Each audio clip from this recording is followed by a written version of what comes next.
दुनिया साहित्य या समाज, जहाँ होती है हर मुद्दे पर बात, विचार है, विमर्श है, हल है, निष्कर्ष है, हर सवाल का हाजिर है जवाब, जिससे जुड़ा है परंपरा संस्कृति, संप्रति संप्रति संप्रति संप्रति।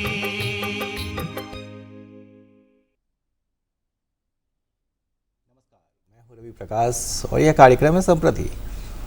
आप सबको पता है कि जब झारखंड की बात बाहर के राज्यों में हम करते हैं तो एक बड़ा जो वर्ग है जिसको घरेलू कामगार कहा जाता है, जो झारखंड से जाते हैं बाहर के शहरों में काम करने जाते हैं या जाती हैं, ज़्यादातर महिलाएं, तो उनको लेके झारखंड की भी चर्चा होती है कि क्या झारखंड घरेलू कामगारों का सबसे बड़ा सप्लायर राज्य है क्या देश का, या जो भी काम करने जा रहे हैं बाहर, क्या उनको उनका वाजिब मेहनताना मिल रहा है, क्या उनको वो सुविधाएं मिल रही हैं जो मिलनी चाहिए श्रम कानूनों के तहत।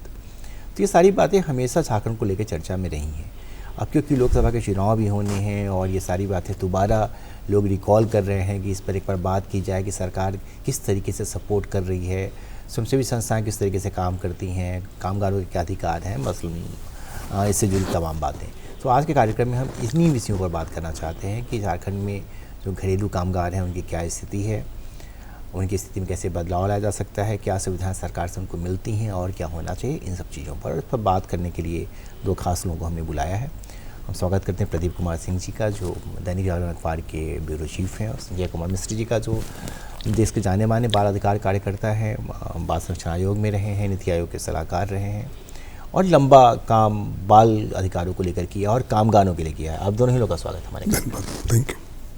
संजय जी, आपसे ही शुरू करना चाहते हैं कार्यक्रम को कि हम लोग हर बार बात करते हैं कि महिलाओं का शोषण ज़्यादा है, जो कामगार के तौर पे बाहर जाती हैं, कई बार तो ठेकेदार पैसा भी नहीं देते, उनका आधार कार्ड भी रख लिया, मतलब उनको एक तरीके से पैरालाइज कर दिया कि निकल नहीं पाए। क्या स्थिति है, क्या कुछ चीज़ें बदली हैं कुछ सालों में? देखिए, सबसे बड़ी बात है कि झारखंड एक ऐसा स्टेट्स है जिसको सोर्सेस स्टेट के रूप में जाने जाते हैं, और झारखंड एक ऐसा प्रदेश है जहाँ से आप ये समझ लें कि डोमेस्टिक वर्कर्स का बहुत बड़ा हब है, और ये हब जो है एक दो नहीं है, ये लाखों की तादाद है। क्योंकि मुझे याद है कि मैं जब 2000 से जब ट्रैफिकिंग इशू पर हमने काम करना शुरू किया था तो लोग बोलते थे कि माइग्रेशन हो रहा है तो उसमें आपको रुकने की क्या जरूरत है, लोग जा रहे हैं जाने दीजिए। लेकिन जब हम लोग इस पर काम करना शुरू किया तब ये सबको समझ में आया कि जो लड़कियां जा रही हैं काम करने के लिए, रोजगार की तलाश में जो जा रही है दिल्ली या महानगरों में, उनकी कितनी बड़ी तादाद है। और हमने उस जमाने में 2001-2005 के आसपास में हमने जब स्टडी कराया तो पता चला कि 1,35,000 लड़कियां जो है सो डोमेस्टिक वर्कर को काम करने के लिए मेट्रोपॉलिटन सिटीज़ में अनसेफ माइग्रेशन हो गया झारखंड से। अब उसके बाद जब स्थिति ये बनी तो उसके बाद जब काम करना हम लोगों ने शुरू किया तो आप समझ लें कि सरकार उस समय तक की सरकारें जो थी वो सरकारों को ये लगता ही नहीं था कि इसे ये डोमेस्टिक वर्कर का इतना बड़ा इशूज़ है, ट्रैफिकिंग इतना बड़ा इशूज़ है। लेकिन जब इस पर काम करना हम लोगों ने शुरू किया, जब इस पर हमने प्लान बनाना शुरू किया, जब इस पर हमने ट्रेनिंग शुरू किया, तब लोगों को समझ में आया कि एक डोमेस्टिक वर्कर का चाइल्ड ट्रैफिकिंग का एक बड़ा हब है, एक सोर्सेस है जहाँ पर जा रहे हैं। आप यकीन मानिए कि जब हम लोगों ने काम शुरू किया, काम करने के बाद जब हम लोगों ने लड़कियों को वापस लाना शुरू किया तो एक आप सोच सकते हैं कि उन लड़कियों की जो स्थिति थी, हालात था, आप सोच नहीं सकते हैं। और उनमें से मोस्टली जो लड़कियां थी, 90% जो ऐसी लड़कियां थी जो शेड्यूल्ड ट्राइब्स से बिलोंग करती थी, जो बिलो 18 ईयर्स का मामला बनता था। आपको ध्यान में होगा कि लगातार अखबारों में, न्यूज़पेपर्स में छपते थे। जब हमने दिल्ली के नोएडा जैसे पौष इलाका में, कालकाजी में, ऐसी जगहों में जब हमने रेस्क्यू कराया और जब लड़कियों का है तो बहुत बड़ा हालत था। और ये जो है कि एक तो सबको वेजेज मिलते ही नहीं है, ये जो सबसे बड़ा जो नेटवर्क है, जो जिसको कह सकते हैं कि मिडिल मैन का, दलाल का, ये सबसे बड़ा नेटवर्क है जो प्लेसमेंट एजेंसी चलाने वाले दिल्ली में है। इनकी बहुत बड़ा नेटवर्क है जो 100% इलीगल्स हैं, किन्हीं का रजिस्ट्रेशन नहीं है।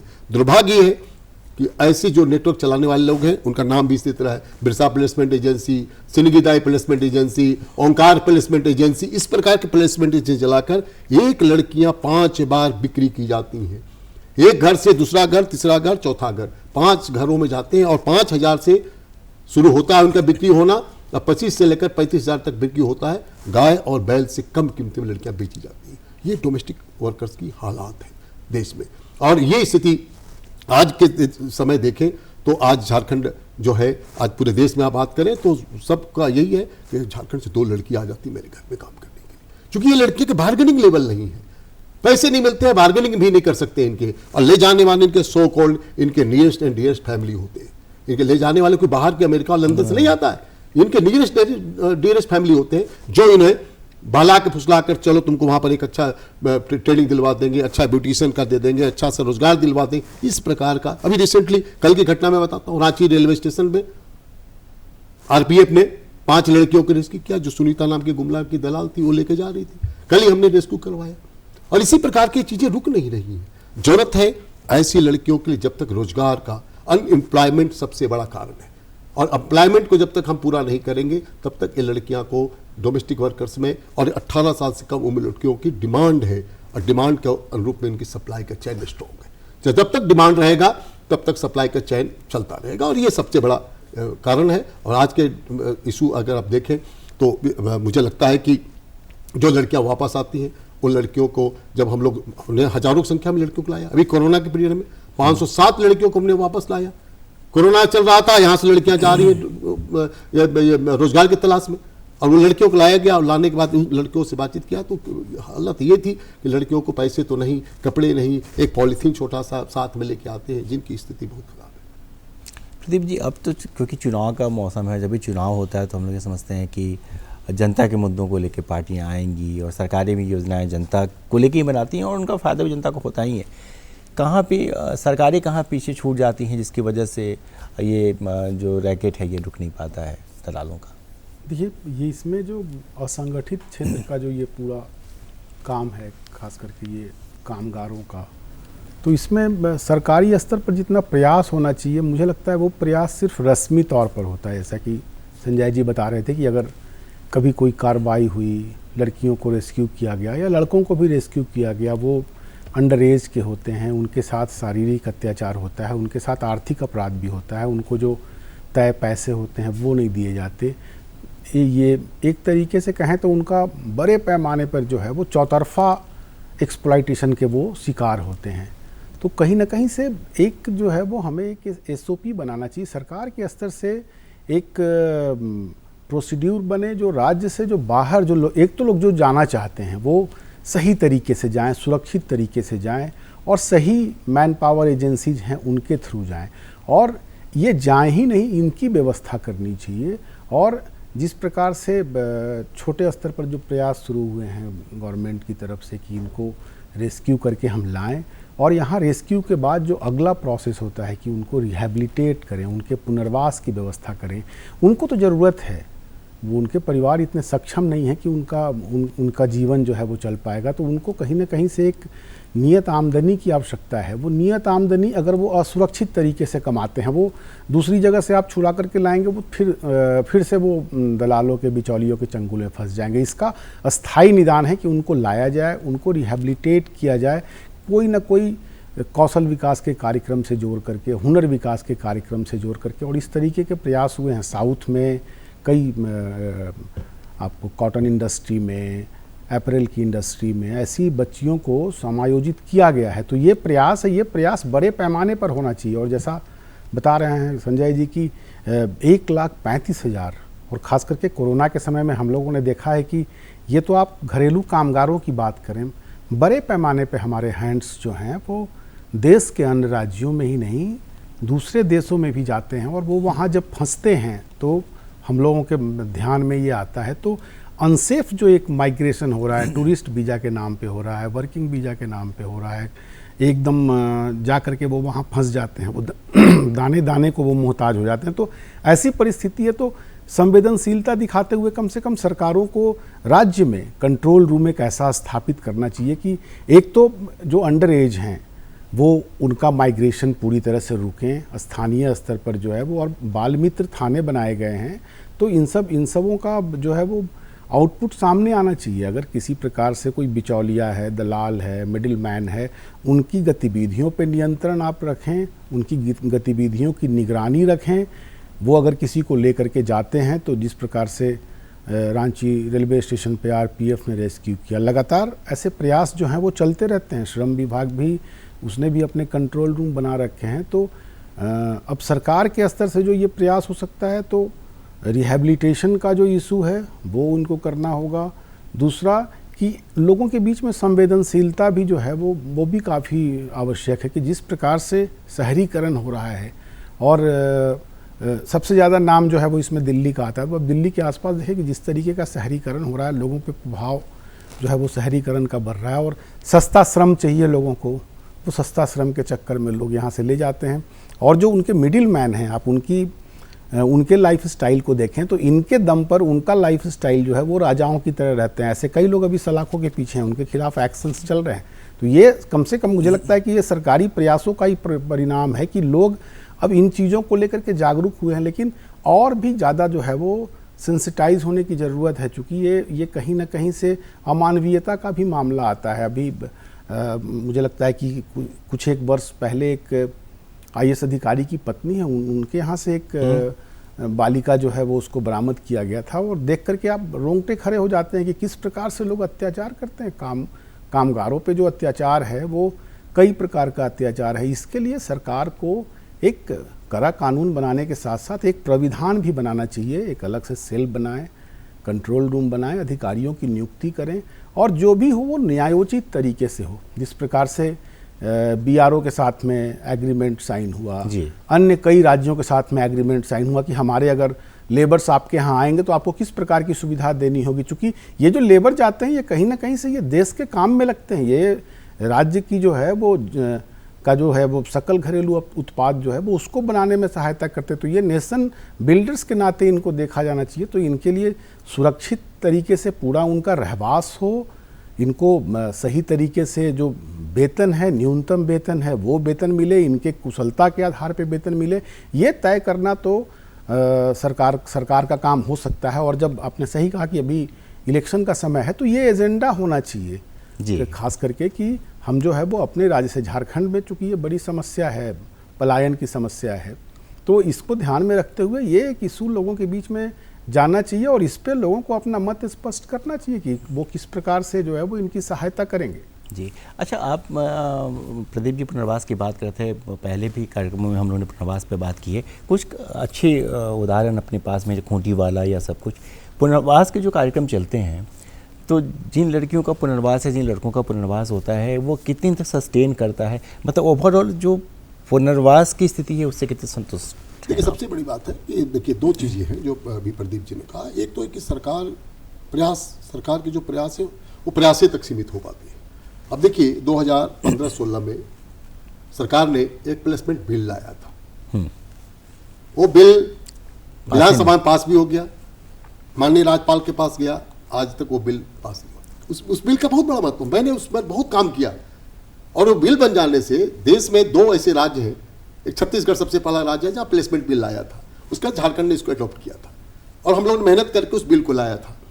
और बिल लाने के बाद ये था कि जो भी अगर सुरक्षित ढंग से काम के तलाश में दिल्ली या महानगरों में जाएं तो उनका हम उस बिल के आलोक में उनको कहीं ना कहीं उनको रोजगार सृजन में उनको लगाया जा सकता है। देखो, बिल नहीं हो पाए।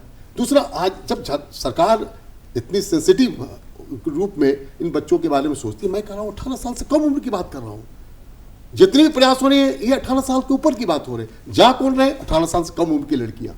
आप उदाहरण है हमारे पास, हमने स्टडी करके, और ये सरकार का केस है कि जितने भी मामले हैं 18 साल से नीचे का है। अब इन बच्चों के बारे में पहला तो है कि कानून ये कहता है कि 18 साल से कम उम्र का किसी बच्चों को रोजगार में आप लगा नहीं सकते। Right to education bill, child labour bill, J act का, इस सब का उल्लंघन है। उसके बाद भी अगर बच्चे जा रहे हैं तो कहीं ना कहीं हमें इन प्रयासों को 100% मैं कह सकता हूं कि इन प्रयासों को कितना, और राजनीतिक इच्छा शक्ति जब तक मजबूत नहीं होगा, पॉलिटिकल विल पावर चाहिए। ये जब तक इच्छा शक्ति मजबूत नहीं करेंगे तब तक इन बच्चों का भला नहीं हो सकता। नंबर दो कि जब हम लोगों ने ऐसी लड़कियां जब वापस लाके, चूंकि अभी तक हमने जो 2000 से हम प्रयास कर रहे हैं, प्रयास करते कि जितनी लड़कियों को वापस लाए। पहला हम लोगों ने काम किया कि ऐसी लड़कियों को रोजगार के नाम पर, चूंकि 18 साल जब तक पूरा नहीं होता हम उसको रोजगार में लगा भी नहीं सकते, हम लोगों ने 3-4 काम किया। जो मोस्टली लड़कियां ऐसी थी जो बिलो 18 ईयर्स थी और क्लास 8, 7, 9 ये पढ़े हुए थे, तो हम लोगों ने प्रयास किया कि उनको एक अच्छा एक मजबूत प्लेटफॉर्म दिया जाए जहाँ रोजगार मिल सकते हैं। ट्रेनिंग तो बहुत हो रहे हैं, लेकिन ऐसे ट्रेनिंग जहाँ ट्रेनिंग देकर उनको हम 100% रिहेबिलिटेशन करें। हमने सिक्योरिटी गार्ड का कराया, हमने नर्सिंग की ट्रेनिंग कराया, हम लोगों ने ब्यूटिशियन की ट्रेनिंग कराया। नर्सिंग में भी लड़कियां जी जी। और आपको जितने भी यहाँ नर्सिंग होम्स हैं आप देख रहे होंगे, जहाँ सुरक्षा का काम देख रहे हैं, वो सब लड़कियाँ, मोस्टली लड़कियाँ हमारी लड़कियाँ हैं जो आज वो सुरक्षा काम देख रही हैं और साथ ही साथ नर्सिंग का भी काम देख रही हैं। अब स्थिति यह है कि ये प्रयास सिर्फ छोटा प्रयास है।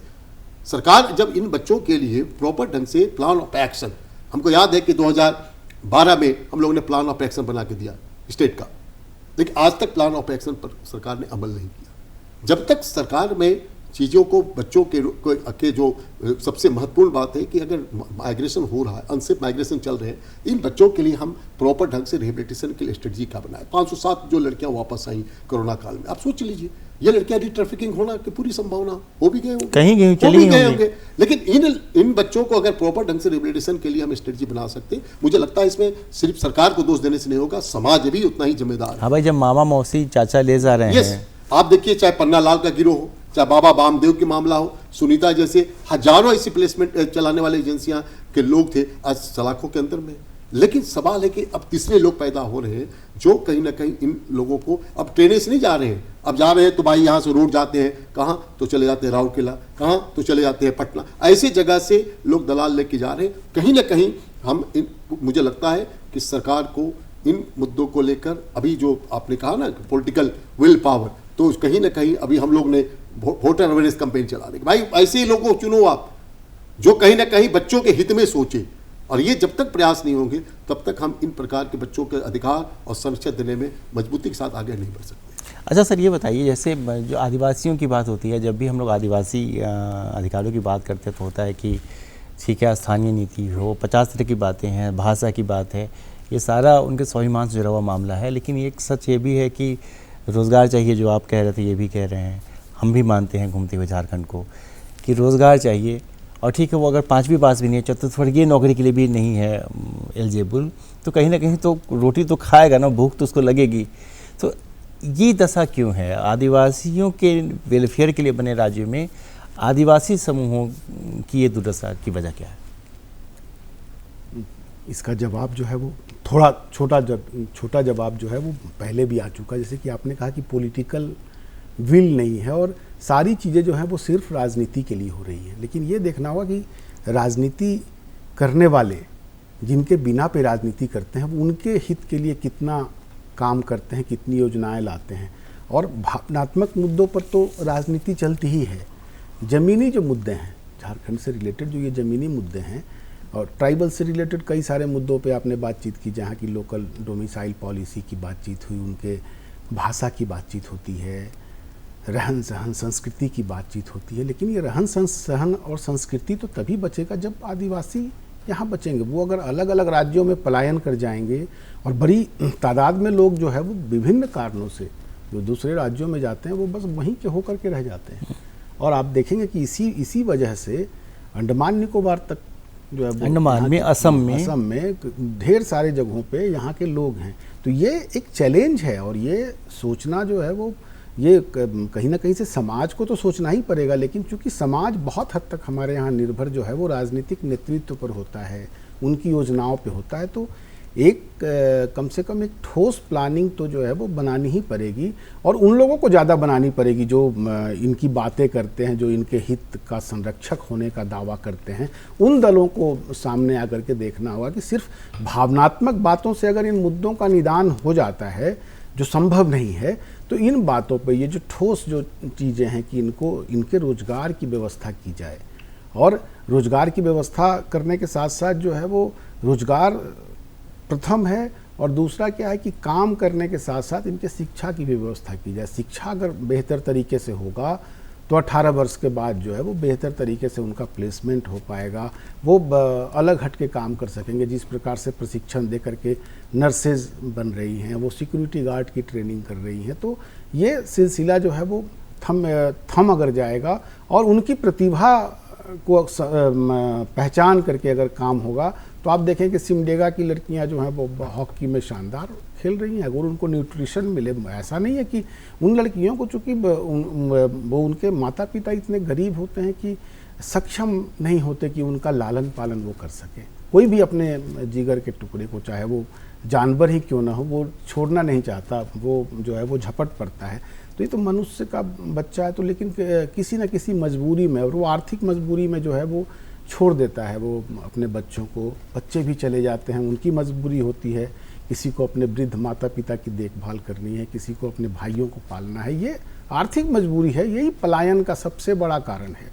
पूरे आप विश्व में देखें तो ये मतलब आर्थिक कमजोरी के कारण ही लोग पलायन करते हैं, लोग सुरक्षित ठौर ठिकाने की तलाश में जाते हैं ताकि जो है वो एग्जिस्ट कर सके, उनका अस्तित्व बचा रहे। तो ये राजनीतिक नेतृत्व की जो है जिम्मेदारी बनती है कि वो भावनात्मक बातों की बजाय ठोस एजेंडा लेकर के सामने आए और चरणबद्ध तरीके से ही सही ये प्रयास अगर आरंभ हुए हैं, इस प्रकार के प्रयास, उनकी ट्रेनिंग के प्रयास, उनके रिहैबिलिटेशन के प्रयास, उनको छुड़ा कर लाने का प्रयास, तो ये कहीं ना कहीं से सामाजिक दबाव का ही परिणाम है। जो लोग काम कर रहे हैं इस क्षेत्र में, उनके लगातार प्रेशर, नहीं तो आज से 15-20 साल पहले ह्यूमन ट्रैफिकिंग पे कोई बात नहीं होती थी, कोई बात नहीं करता। जब आपने शुरू किया होगा काम इस पे 24 साल पहले, तो बात करने वाले लोग बहुत कम थे।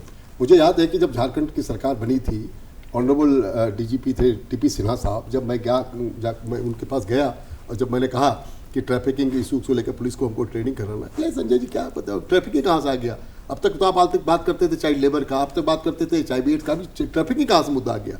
और जब वो आए कार्यक्रम में और जब पुलिस पदाधिकारियों ने जब बताना शुरू किया, सर हमारे गाँव में 2 को आया था, लड़की को लेके गया है, तब उसके बाद सिलसिला चालू हुआ। मैं सच कह रहा हूँ कि झारखंड के पुलिस को जो कदम बढ़ाना चाहिए, स्ट्रांगली कदम बढ़ा रहे हैं, रेस्क्यू ऑपरेशंस हो रहे हैं। जरूरत है कि जो बाकी जो सिस्टम्स है उस सिस्टम को स्ट्रेंथन करने। देखिए चाचा प्रदीप जी कह रहे हैं कि पॉलिटिकल विल पावर, नेचुरली ये जब तक रेस्क्यू हो रहा है, हमारे साथ में झारखंड की पुलिस जाती है दिल्ली में और जहां भी होता है, जो चाहे जिसके बारे में बोले, डॉक्टर दंपति को जो हमने गिरफ्तार करवाया, जो लड़की को लेके आया, आज लड़की ग्रेजुएशन कर रही है, आज लड़की वो डॉक्टरेट की पढ़ाई कर रही है, तो 17 लाख रुपया उसको हम लोगों ने मिनिमम वेजेज और कंपनसेशन दिलवाया, और प्लस उसको हमने जो केस हम लोगों ने किया, उस केस के आधार पर उसको पैसे मिले 10 लाख रुपया। आज वो लड़की मेडिकल पढ़ाई कर रही है। तो सवाल वही है कि देखिए, किसी बच्चे को आपने कहा, बहुत अच्छा बात कहा कि वो बच्चा कोई भी होगा गार्जियंस, वो कभी नहीं चाहेगा कोई बच्चा जा सके। मजबूरी वही लाइवलीहुड अपॉर्चुनिटी, काम की तलाश, और काम की तलाश में अगर हम बच्चों को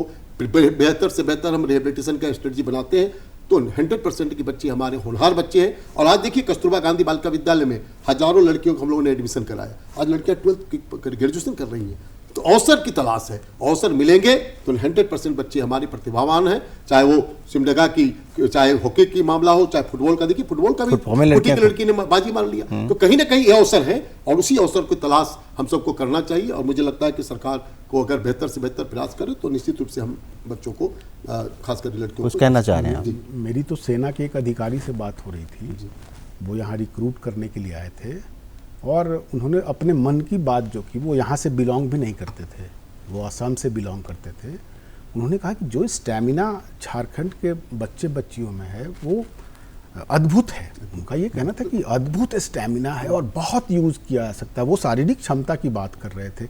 इस क्षमता को तो समाज को पहचानना होगा, और ऐसा नहीं है, समाज ने काम भी इस बहुत दिशा में हुआ है। ये है कि ये तेज़ी से होना चाहिए, बहुत तेज़ी से होना चाहिए, और ये एक तरीके की बुराई है।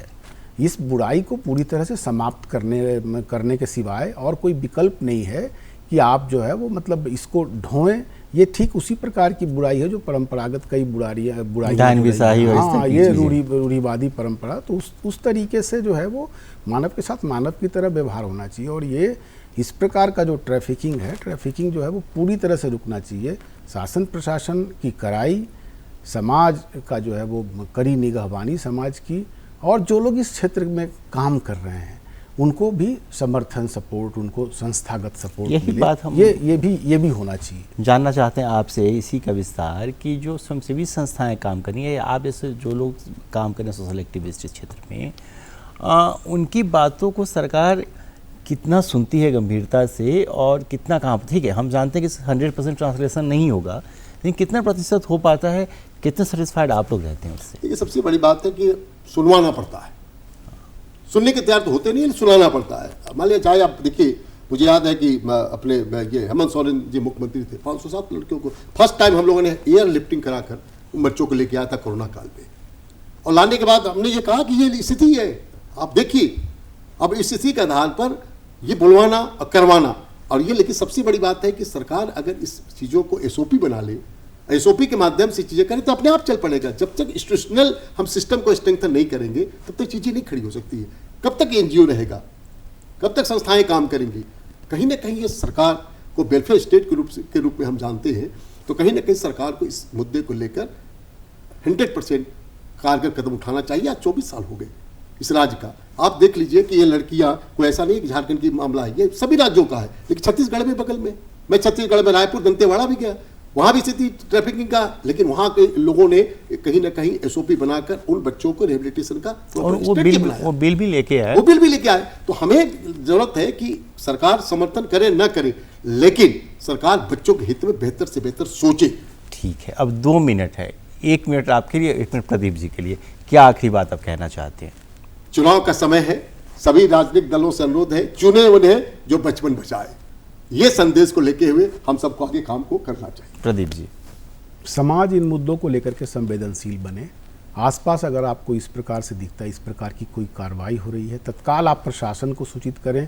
खुद भी ज़्यादा से ज़्यादा सहिष्णुता जो है वो बरतें इन चीज़ों को लेकर के, और एकदम सहिष्णु रहें, कोई टॉलरेंस नहीं हो वैसे लोगों के प्रति जो ह्यूमन ट्रैफिकिंग को बढ़ावा देते हैं। चलिए, आप दोनों लोगों का बहुत बहुत धन्यवाद। मुझे पूरी उम्मीद है कि जो बातचीत हम लोगों ने की है वो आपको ठीक लगी होगी, और इस ठीक में आईना देखने का मामला है कि हम अपने लिए जो चाहते हैं, जो मेहनताना जो सुविधाएं एक मजदूर के तौर पे, एक काम करने वाले आदमी के तौर पे, उसी तरीके से हम किसी को अगर एम्प्लॉयमेंट दे रहे हैं तो उसके भी उतनी अधिकार, उसकी भी उतनी मंशा है, उतनी उम्मीदें हैं, तो उसको उस तरीके से देखें तो शायद चीज़ें बदलें। मुझे भी इस कार्यक्रम को रोकने की इजाज़त दे दीजिए। अगले सप्ताह इसी दिन इसी वक्त आपसे फिर मुलाकात होगी। नमस्कार।